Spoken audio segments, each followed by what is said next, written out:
Good evening, ladies and gentlemen, and welcome to the 59th Annual Congress of the Grassland Society of Southern Africa. Welcome, of course, to all of our in-house or in-person delegates here at Gariep in the Free State in South Africa, and of course, welcome also to our online delegates who are elsewhere in the country and elsewhere abroad.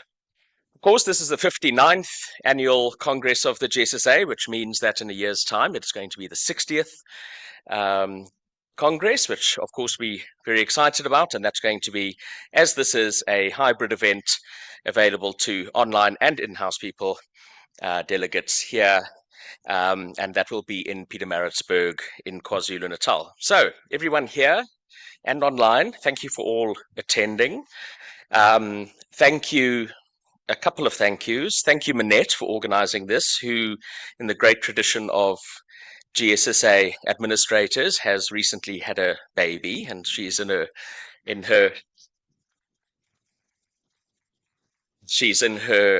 little chalet.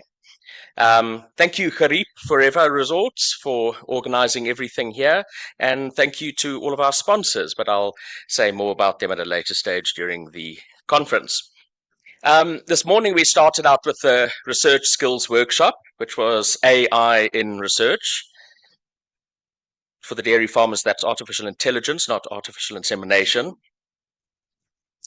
And then, of course, the Congress is going to be running from Tuesday, tomorrow, until Thursday. And in tomorrow's address, I'll do some housekeeping and I'll give more information about that. And then on Friday, we have our Policy and Practice Day, and that's looking very exciting. And there they'll be looking at woody encroachment in South African mountainous grasslands. So all of you, I encourage you to enjoy this Congress. For those of you who enjoy it a little bit too much, we have, of course, the coveted Faux Pas Award, which has to be given out to some unsuspecting person for a mishap committed during the process of the Congress. Later this evening, to assist with the sort of social mingling, shall we say, we're going to be having a icebreaker bingo. Don't worry, it doesn't involve a small matrix of numbers. It's much more exciting than that, and more details to follow. And there are prizes. Equally, to assist in lubricating the social interaction between people, there'll be a cash bar opening just now, shortly at 6 o'clock, and we'll also have eats later on this evening in the form of a finger supper, and we can all just enjoy and join for that. So all that remains right now is for me to welcome our current president of the Grassland Society of Southern Africa, a long-standing friend of the society, from Rhodes, Professor Susie Vetter.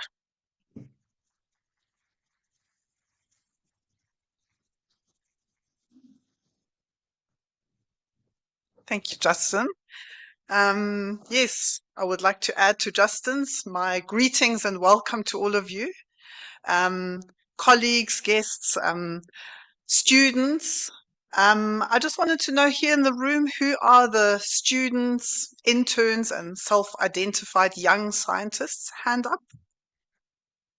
That's great to see. That's really great to see. And is anybody here attending their first GSSA Congress? Yay, welcome. Very special welcome. And I just would also like to add my thanks to the organizing committee headed by Justin, who you've just seen. You're in very good hands when it comes to organizing this Congress, because by my calculations, and correct me if I'm wrong, it is his 26th consecutive GSSA Congress. So if there's anybody in this room who knows how this works, it is him. And I would also, there's going to be lots of thanks at the final dinner, but I want to give a special shout out to Manette, who, as you've heard, has had a baby, little David, and she is amazing, still organizing all of this. When I think at the same time, when my kids were that age, I was frantically just dreaming about getting an hour of sleep. But also to Cindy Nkuna, the chair of our scientific committee, who is not here with us, but she has worked really hard to make sure that we have a great, well-organized program. So as Justin has pointed out, the GSSA is turning 60 next year. And when a little while ago I was pondering what to say in my presidential address, I just sort of reflected back on when I first had my first interaction with the GSSA. And it was the annual Congress in Sidara in January 1998. And I think it was also Justin's first. And I think Sue in the audience, there's a few of us who, as young master students, came to that first Congress. And when I further attempted some maths, that made me realize that I've been interacting with the GSSA for almost half of its existence. And then the penny really dropped, and I realized, and I'll leave you to do that maths, that I've been interacting with the GSSA for exactly half my life. So the GSSA has been a really big part of my life. That first Congress was amazing, and I kept coming back for more. It quickly became a social and professional and academic home for me. I have made many dear friends through the GSSA. It proved to be an incredibly supportive professional network for me as a young scientist, and still does to this day. I've seen romances blossom, and I know of several happily married couples who owe the beginnings of their relationship to the annual GSSA Congress. And for all these reasons, I really love the GSSA, and I will be saying a lot more about what it has done over the years. But I just want to say to you in the audience, I really hope that over the coming years and maybe decades, the GSSA becomes for you what it has for me and my fellow older delegates. A home where you can grow academically, professionally, and where you make lifelong friendships. I didn't just go to congresses, I also became involved in the GSSA Council. I think it was 2006 when I first managed to get myself elected as an additional member. I ended up editing the journal for a few years, from about 2008, I think, for 5 years. I'm back on council now, standing in front of you as a president, which is a great honor to me. And so through that, I've also discovered what goes on behind the scenes in our society. And what I discovered is people, a huge diversity of people, young, old, from all sorts of work and other backgrounds, working together on council and editing the journal and putting a tremendous amount of energy, expertise, knowledge, and passion and commitment to running our society. And with the exception of our administrator, who at some point along the line actually became a proper paid professional position, and the editor who gets a small stipend, which I think in Texas buys him maybe a round in a small bar, all the rest is done on a voluntary basis, which is amazing.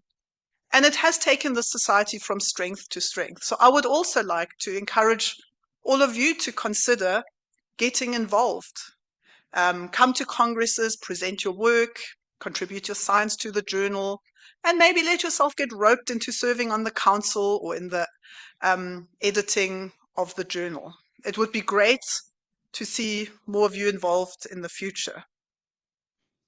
I'm making this sound like a terrible slog, all this hard work, but I've found it incredibly rewarding because of the people that you get to work with, because the society is so vibrant and diverse. It gives me a great sense of pride to be involved with this society instead of so many others I could be involved in. When I was a young master student attending our society, it was already a really diverse, integrated society, bringing together old wise gurus and young students, people from all the different universities, from all sorts of backgrounds, from agriculture and so on. And back then, when most societies still attracted large roomfuls of middle-aged white men, our society was voting in their women and black presidents. And that's not a small thing. That is what's brought us here today, is this incredible diversity of perspectives, expertise, and experience, and this really welcoming social environment where this can blossom. So the society is turning 60, and it has achieved a lot over those years, and it has changed and evolved. It started out as a primarily agricultural society, focusing on veldt and pasture management, and it has evolved academically. In the time that I've been there, it's seen more pure vegetation ecology, but which is obviously of a lot of interest to management of rangelands. It's seen a lot of influx of conservation folk and biodiversity, and so management of grasslands isn't just about cattle and sheep, but also about wildlife and forbs and biodiversity. Our administration, as I've already mentioned, has grown much more slick and competent and professional. Our finances, despite the tough times we are in, are solid, so we are in really good hands. The GSSA Trust, which you'll hear more about at the AGM tomorrow, which I hope you will come and attend, has been working quietly in the background, supporting the society and its members on an as-needed basis. But there have been developments to try and for Trust to be more proactive in supporting the society. And for the first time this year, we advertised a new type of sponsorship, which unfortunately had no applicants, but it is for a supervisor to come with a small group of students. So it's to contribute towards being able to bring not just one person, but maybe three. So we will advertise this a lot more widely for next year's Congress. And I really hope this will rekindle what we experienced when we were students, where groups of students would come on a bus with a supervisor and interact and have a good time. So watch this space. Our Congress is the cornerstone of our society. That's where we come together socially and academically, where we see our old friends again and meet new ones. And our Congress too, it's challenging to bring people together. It's not cheap, budgets are tight, so we're very pleased to see that you've all managed to wangle it. We had a real challenge in 2020. We all know what happened. And at very short notice, we managed, and when I say we, I was not involved that year, to turn it into an online event, which was remarkably successful. And since then, it's become a really successful hybrid event.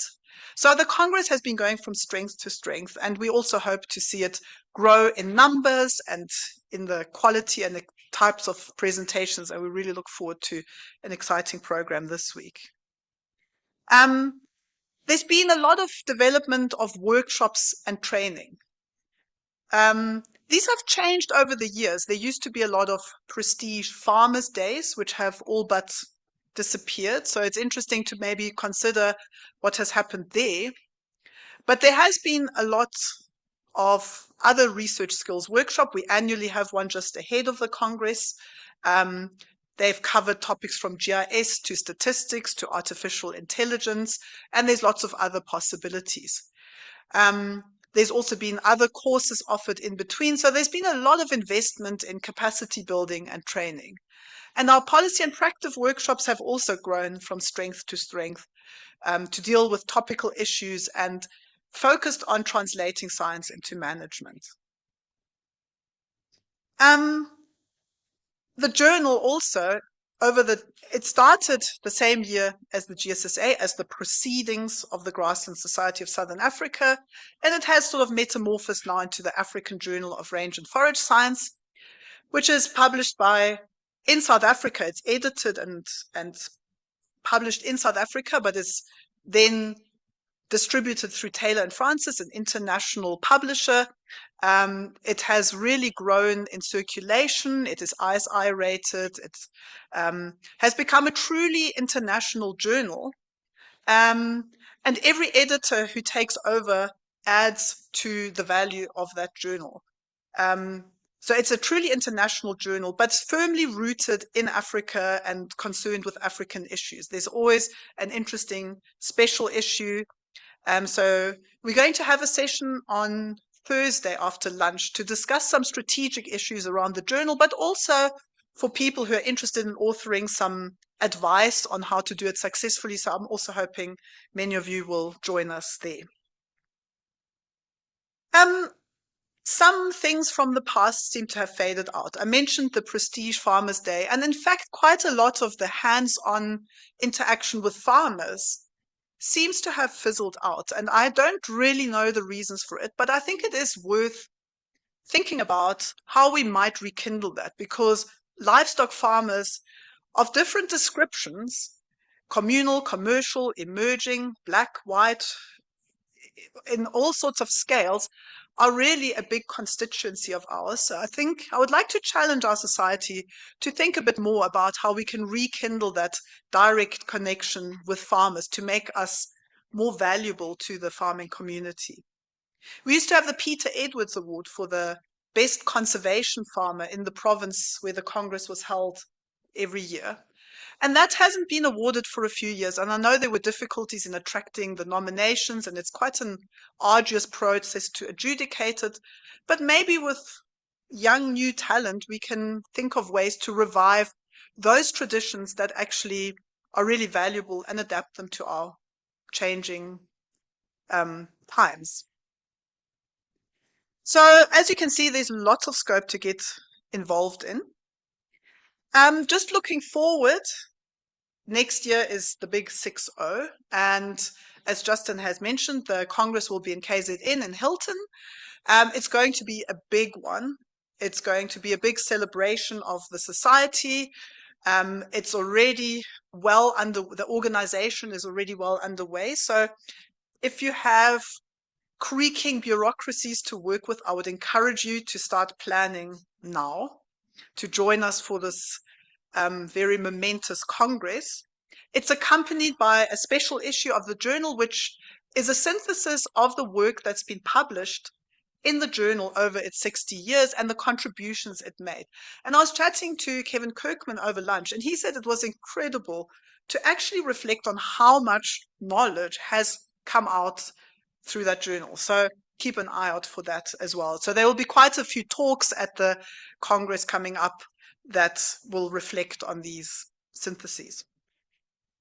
And then the fun doesn't end in 2025. 2026 is the International Year of Rangelands and Pastoralists.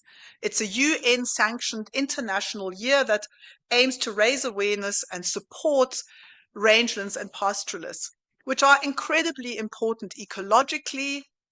They're really important culturally and economically, but they're often a blind spot in agricultural policy. They're often politically overlooked or even marginalized. So there's a lot of work already going on to prepare for the events of that year. Our own Ishan Samuels, past president, I think twice over, of the society, who unfortunately isn't here this year, but he is actually the co-chair of the international support group for the International Year of Rangers and Pastoralists. So we South Africans actually are quite involved, and quite a few others from our society are involved in the support group and its different working groups. And I know there are plans afoot to link the 2026 Congress to that international year. So there's lots to be done, lots of scope for interesting engagements. So I hope to have given you conveyed that our society has gone from strength to strength, and it has done so in the face of many challenges. Agriculture has had a tough time. Funding is always an issue, but we have kept going. We are a very resilient and exciting society. So lots of scope to become involved. And I really hope you have an enjoyable and rewarding Congress, and that we will see you next year and thereafter. Thank you very much.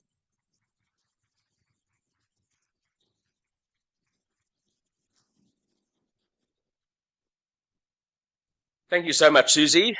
Good and true and Wise words, as expected. Thank you very much for your address. And at this point, we're going to continue with our evening. We're going to have we're going to have a bar just now. We're going to have some eats, and we're going to have the icebreaker bingo. But in the meantime, for our online guests, our online delegates, that will be the end of the evening, and we wish you good night. Thank you.